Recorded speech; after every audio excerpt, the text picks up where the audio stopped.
কোনো ধরনের এক্সট্রা মশলা ছাড়া এই ধরনের মিক্স ম্যাকারনি বানালে কিন্তু অনেক বেশি মজা হয়। আর এই রেসিপিটা যদি আপনারা ফলো করেন তাহলে আপনারা খুব মজাদার cheesy carrot and egg pasta বানিয়ে ফেলতে পারবেন। যদিও এটা ম্যাকারনি ছিল এবং মিক্সড ছিল, সবগুলো মিক্সড পাস্তা এর ভিতরে ছিল। সেটা দিয়েই আমি আজকে এই রেসিপিটা করেছি। আশা করছি আজকের রেসিপিটা আপনাদের কাছে অনেক ভালো লাগবে। ম্যাকারনির জন্য আমি আজকে নিয়েছি কিশোর ব্র্যান্ডের পাস্তা ম্যাকারনি। আর এখানে আমি নিয়েছি কিউব সাইজ করে কেটে নেওয়া গাজর, বেশ কিছুটা পরিমাণ রসুন নিয়েছি, এখানে হাফ কাপের মতন রসুন আছে, 2টা কাঁচামরিচ আমি আজকে ব্যবহার করব, একটা whole tomato, black pepper powder, tomato sauce এবং সয়া সস। প্রথমে আমি পাস্তাগুলোকে সেদ্ধ করে নেব, এটার জন্য পানি দিয়ে নিয়েছি, তেল দিচ্ছি আর পরিমাণ অনুযায়ী লবণ দিচ্ছি। পানিটা যখন পারফেক্টলি বয়েল হয়েছিল এবং গরম হয়ে গিয়েছিল সেই পর্যায়ে আমি পাস্তাগুলো দিয়ে দিচ্ছি।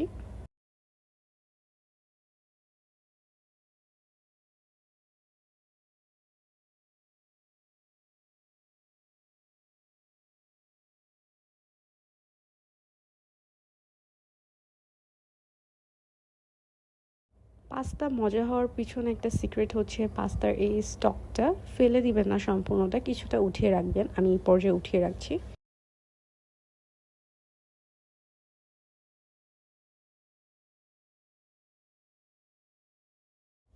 পাস্তাগুলোকে একটু ঠান্ডা পানি দিয়ে ধুয়ে নিলে এটার কুকিং প্রসেসটা অফ হয়ে যাবে।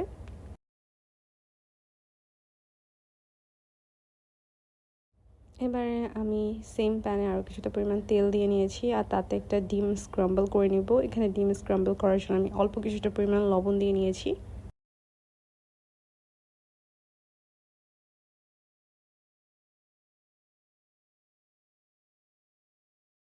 ডিমটাকে উঠিয়ে নিব এ পর্যায়ে।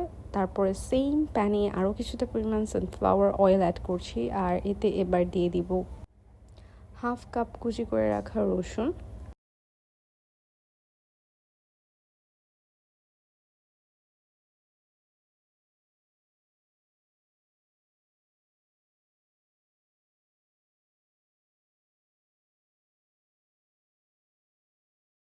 গাজর সচরাচর খুব বেশি মিষ্টি হয়ে থাকে, এটা খুব পার্সোনাল একটা সুইটনেস থাকে, দ্যাটস ওয়াই আমি গার্লিকটা একটু সফট হয়ে কালার চেঞ্জ করছিল সেই পর্যায়ে গাজর এবং টমেটো দিয়ে সবগুলো উপকরণ একসাথে ভেজে নিচ্ছিলাম।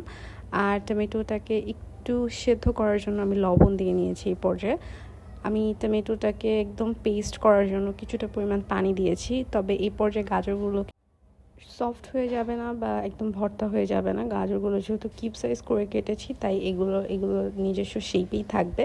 টমেটোটা যেহেতু একটু সফট হয় তাই এগুলোকে ম্যাশ করার জন্য পানিটা অ্যাড করা।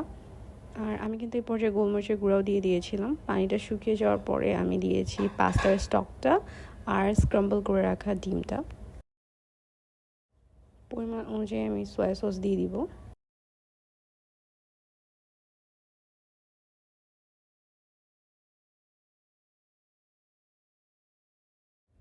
আস্ত কাঁচামরিচগুলো আমি এই পর্যায়ে দিয়ে দিচ্ছি আর এটাকে আমি ভেঙে নিচ্ছি যাতে এটা পারফেক্ট ফ্লেভারটা আমাদের পুরোটা পাস্তায় পৌঁছাতে পারে।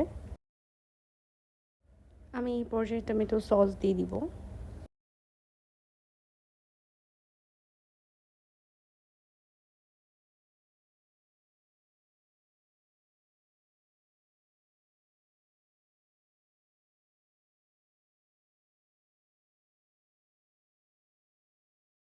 সসটা ভালোভাবে গাজর এবং সবগুলো ইনগ্রিডিয়েন্টসের সাথে মিশে যাওয়ার পরে আমি পাস্তা দিয়ে দিয়েছি।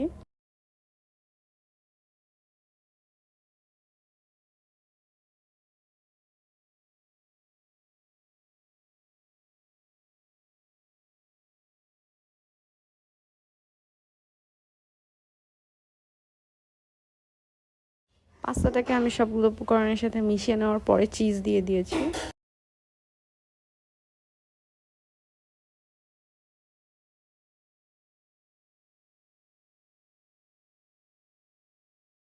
চিজটা মেল্ট হয়ে যাওয়ার পরেই আমি এটাকে নামিয়ে নিয়েছিলাম।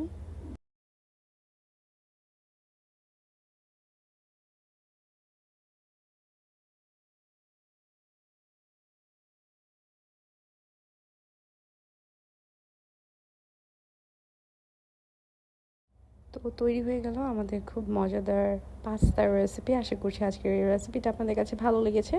ডিফারেন্ট স্টাইলে আপনাদের জন্য তৈরি করার চেষ্টা করেছিলাম। কমেন্ট করে জানাবেন কেমন লেগেছে আপনাদের। আজকের মতন আল্লাহ হাফিজ।